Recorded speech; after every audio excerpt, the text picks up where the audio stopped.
தெய்வம் நீ என்று உணர் யூடியூப் சேனல் உங்களை அன்புடன் வரவேற்கிறது.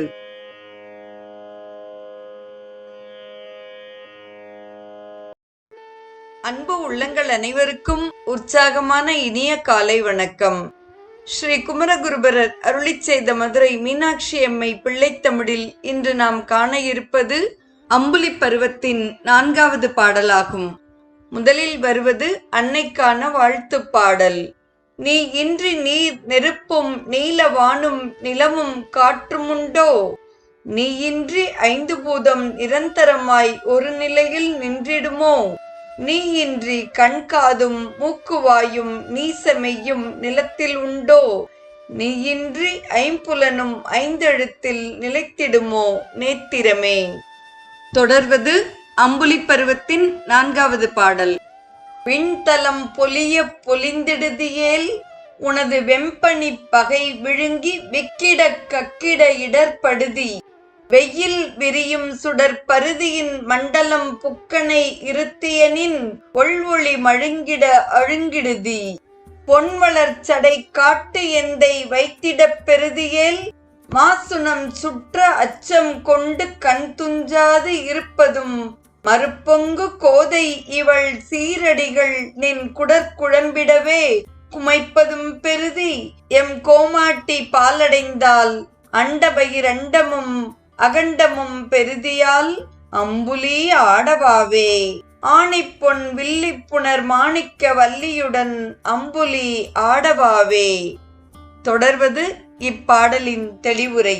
நிலவே, நீ என்னுடன் விளையாட வராமல் வானத்தில் விளங்குமாறு அங்கு தங்குவாயானால் நின் கொடிய பகைவனான பாம்பு விழுங்கி விற்கவும் கக்கவுமாய் நீ துன்பப்படுவாய். வெயிலை பரப்பும் சூரிய மண்டலம் போய் இருப்பாயானால் நின் ஒளி மங்கப் பெற்று வருந்துவாய்.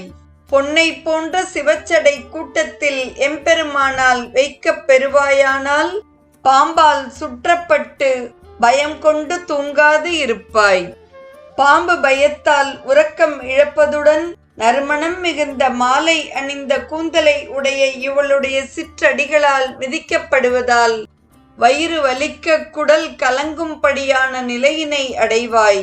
ஆகவே எம்பெருமாட்டியிடம் அடைக்கலமானால் அண்டங்களையும் வெளி அண்டங்களையும் மற்றுமுள்ள எல்லா உலகங்களையும் பெறுவாய். எனவே சந்திரனே, விளையாட வருவாயாக. ஆணி பொன்மலை மேர்மலை அதனை வில்லாக்கிக் கொண்ட சிவத்துடன் சேர்ந்த மாணிக்க வல்லியுடன் நிலவே நீ ஆட வருவாயாக. பல்வேறு வகையான துன்பங்கள் ஏற்படாது பரவசமும் நவரசமும் கிடைத்திட அண்ட கோலங்கள் அனைத்தையும் பெற்றிடலாம். ஆகவே எம் அம்மையிடம் சேர்ந்து விளையாட வருகவே. இதில் தானபேதம் என்கிற உபாயம் கூறப்பட்டுள்ளது. தொடர்வது இப்பாடலின் கடினமான சொற்களுக்கான பொருள். விண்டலம் வானம், பொலிந்திடுதியேல் இருப்பாயானால், வெம்பனிப்பகை கொடிய பாம்பாகிய பகை, இடப்படுதி துன்பப்படுவாய், தொக்கு சேர்ந்து, மாசுனம் பாம்பு, மறுப்பொங்கு நறுமணம் மிகும், குடற்குழம்பிட வயிறு கலங்க, குமைப்பது மிதிப்பது. தொடரும் நேரம் இயலாய் வந்த இப்பாடலை தெவிகள் இசையாய் அனுபவிக்கும் நேரம். விண்தலம் போலிய பொலிந்திடுதியேல் உனது, விண்தலம் பொலிய பொலிந்திடுதியேல் உனது, வெம்பணி பகை விழுங்கி வெம்பணி பகை விழுங்கி விக்கிட கக்கிட தொக்கு இடர்படுதி, விக்கிட கக்கிட தொக்கு இடர்படுதி, வெயில் விரியும் சுடர் பருதியின், வெயில் விரியும் சுடர் பருதியின்,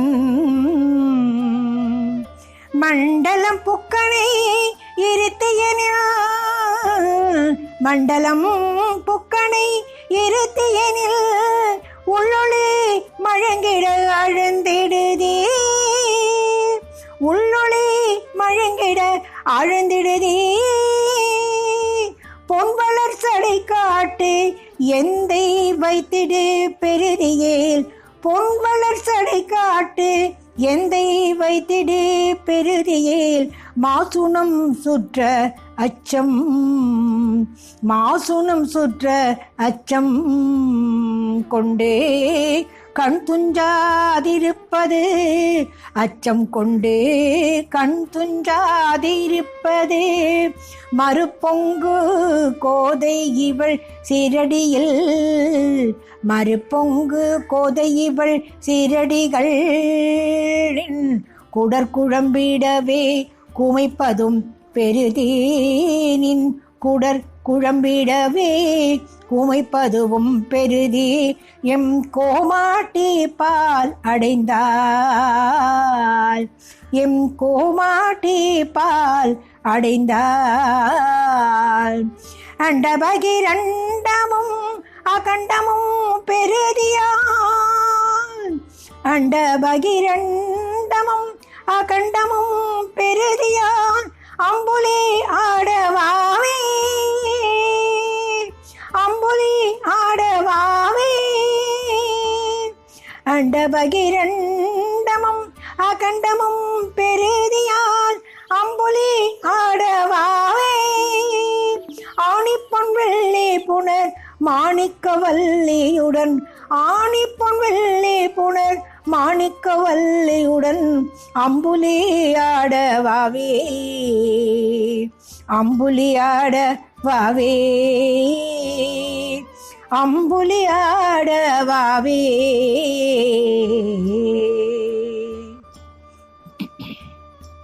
மதுரை மீனாட்சி அம்மை பிள்ளைத்தமிழை தொடர்ந்து வருவது தண்ணீர் பந்தல் வைத்த படலம் என்ற திருவிளையாடலாகும். மதுரையில் சோமசுந்தரரின் அருளால் அங்கேற்கண்ணி அம்மை உடனுரை சொக்கநாதரை வழிபட்டு காஞ்சி திரும்பினான் காடுவெட்டி சோழன். அங்கேற்கண் அன்னையையும் மீண்டும் வழிபட சோழன் விருப்பம் கொண்டான். ஆதலால் அவன் பாண்டியனுடன் நட்பு கொள்ள விருப்பம் கொண்டான்.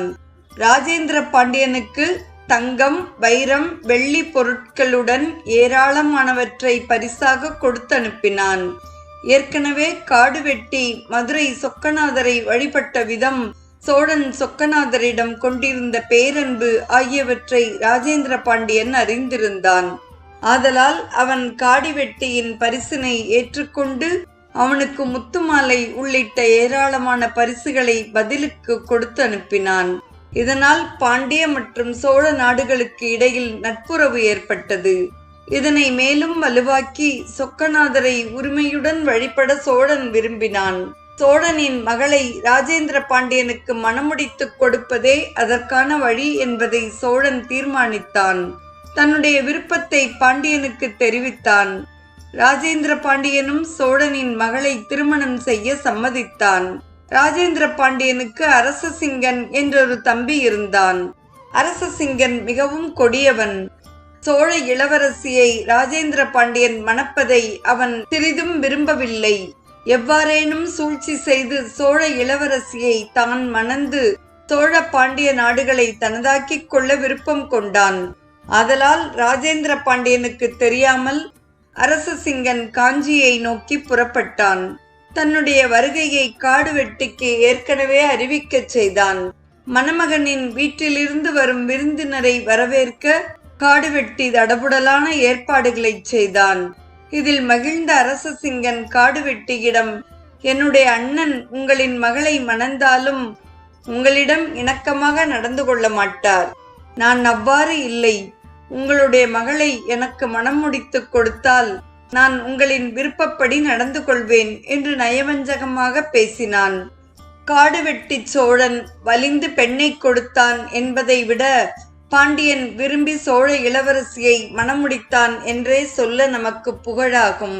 ஆதலால் நாம் நம் பெண்ணை அரசசிங்கனுக்கு மணம் முடிப்போம் என்று மனம் மாறினான். அரசசிங்கனுக்கு தனது மகளை மணம் முடித்தான். பின்னர் ராஜேந்திர பாண்டியனுக்கு ஓலை ஒன்றை அனுப்பினான்.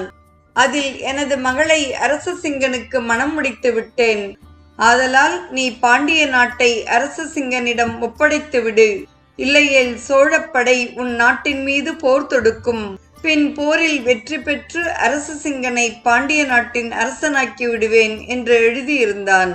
மதுரைக்கு மிக அருகில் சோழப்படை பாண்டியனின் வருகைக்காக காத்திருந்தது. ஓலையை படித்த பின் ராஜேந்திர பாண்டியன் திருக்கோவிலை அடைந்து சொக்கநாதரிடம், எம்பெருமானே, நள்ளிரவில் தனியனாய் உன்னை வழிபட்ட உன் பக்தனாகிய காடு வெட்டிய சோழன் இப்போது எனக்கு விரோதமாக படையெடுத்து வந்துள்ளான்.